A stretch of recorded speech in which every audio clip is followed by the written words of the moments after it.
Welcome to the latest preview for Tribes Ascend. This time around we're going to look at a new update that we call Raid and Pillage. It's all about the Raider class, who of course specializes in base destruction. With this update, the Raider gets 2 cosmetic skins and 3 brand new weapons of destruction. Let's take a look. This first skin we call the Griever. Grievers are actually tribeless. They were originally scavengers. They picked over the battlefields, mourning the dead in the Cybrid Wars. Now, they've evolved into a loose clan of smugglers and pirates. The distinction between Grievers and Tribals is pretty simple. Grievers have no honor. We kind of want to make him look like a badass guy, and so we made him kind of like a biker in the sense that, like, he had like no helmet and sleeves and stuff like that. When you see these bikers running down the road, you're like, wow, these guys are some badasses. That's the kind of vibe we wanted to have with the Griever. And then we, obviously we'd have parts from other tribes and other parts from tribal lore, and we added a Diamond Sword helmet on the hip, a Blood Eagle helmet on the hip, a Children of the Phoenix belt buckle, and a really cool skull from the Bioderm class on the shoulder. The second skin is a heavily armed mercenary shock troop.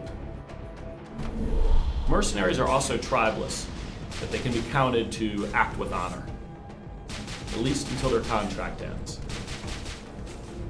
The plasma rifle is new to Ascend, but it has deep tribes roots. The plasma rifle fires large masses of plasma that explode on anything they hit.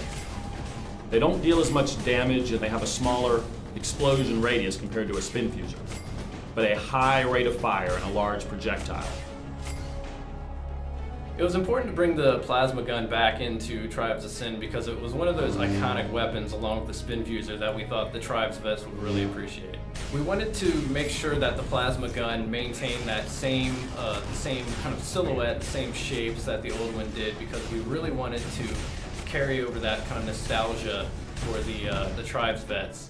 And we also wanted to create a weapon that we thought was really cool to newcomers to the franchise.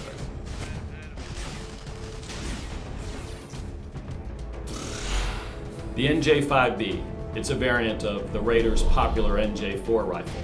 Has a smaller clip, lower rate of fire, but a larger caliber projectile. Deals more damage per hit, and you can fire it out of scope.